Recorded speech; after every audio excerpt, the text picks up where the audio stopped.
ఇక ఫేస్బుక్ ఈ మన ఇన్స్టాగ్రామ్ 15 కోట్ల పాస్వర్డ్లు లీక్, ఆన్లైన్లో 96 బిజీ డేటా ఎక్స్పోజ్, ప్రమాదంలో 5 కోట్ల జీమెయిల్స్, 2 కోట్ల ఫేస్బుక్ ఇన్స్టా ఖాతాలు, సైబర్ సెక్యూరిటీ రీసెర్చర్ల హెచ్చరిక.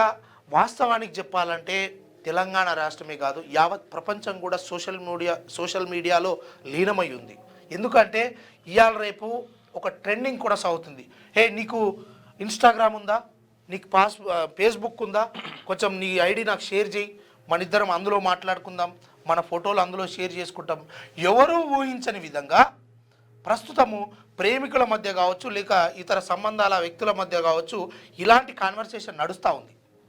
దాంట్లో కొత్తగా వచ్చినటువంటి ఆ యాప్లను కూడా వీళ్ళ పర్సనల్ డీటెయిల్స్ ఇస్తూ ఉన్నారు.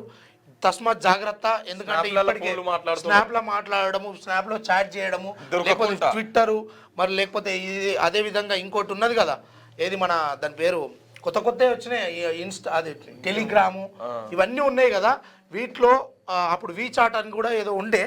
ఇవన్నీ ఏంటంటే ప్రభుత్వాలు వీటిపైన నిఘా ఉంచకపోవడానికి అంటే ఈ డాటాను మొత్తం చోరీ చేసి మన పర్సనల్ ఫోటోలు ఏవైతే ఉంటాయో మార్పింగ్ చేసి డబ్బులు అడగడం కానీ, లేకపోతే ఇతర దారుణాలకు పాల్పడడం కానీ జరుగుతాయి. ఇంకోటి ఏంటంటే ఇప్పుడు ఈ పాస్వర్డ్లు లీక్ అవుతున్నాయట, ఏది పడితే అది పెట్టకుండా అవసరం వచ్చినాయి పెట్టురి, అడ్డమైనవి అన్ని పెట్టి నాది పోయినాయి, నాయి కానొత్తలేవు, నాయి దొక్కలేవు అనే వాళ్ళు కొంతవరకే లిమిట్ గానే పెట్టండి. అందులో మొత్తం ఇష్టం వచ్చినట్టు వాళ్ళంతా సరకంతా అందులో పెట్టి అది పాస్వర్డ్ లీక్ అయిన తర్వాత అది ఎవరి చేతికి పోయిన తర్వాత వాడు బ్లాక్మెయిల్ చేయడా?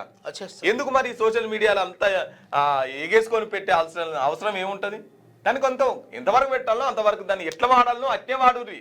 అతిగా వాడితే ప్రమాదం ఏదేమైనప్పటికీ ఇప్పుడు బ్లాక్మెయిల్ గాళ్ళు ఎక్కువ అయ్యారు.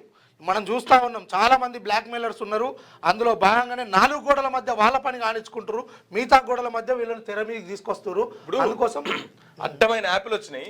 ఈ యాప్లలో స్కామ్ ఎట్లుంటదంటే, ఫస్ట్ నీకు ఒక మెసేజ్ వస్తుంది, మెసేజ్ పెట్టిన వెంటనే నువ్వు మెసేజ్ చూడంగానే నీకు ఫోన్ వస్తుంది, నీకు వీడియో కాల్ వస్తుంది. వీడియో కాల్ రాగానే నువ్వు ఎక్కడ అబ్బాయి, ఈ లెవెల్ అబ్బాయి వీడియో కాల్ చేస్తున్నాని నువ్వు లిఫ్ట్ చేస్తావు.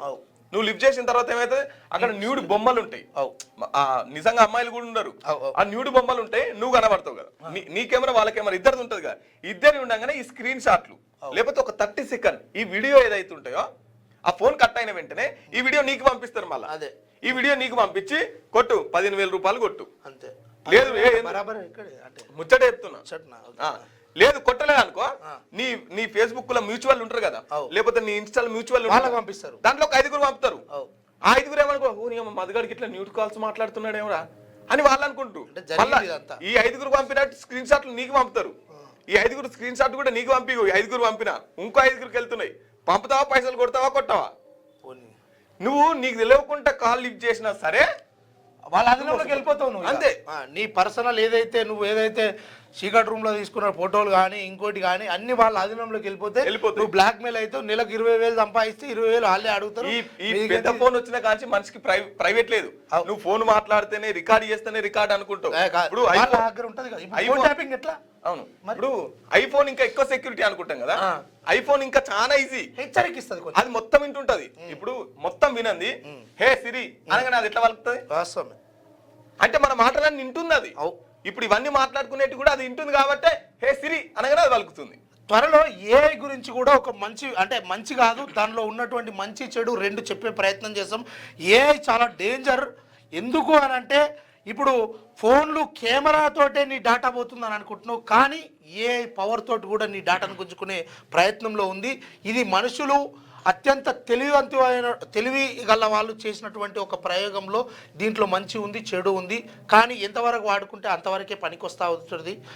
దీంట్లో చాలా వరకు ఒక పెద్ద మాఫియా జరుగుతూ ఉంది. దానిలో భాగంగానే ఏఐ గురించి మరో రోజు మాట్లాడుకునే ప్రయత్నం చేద్దాం.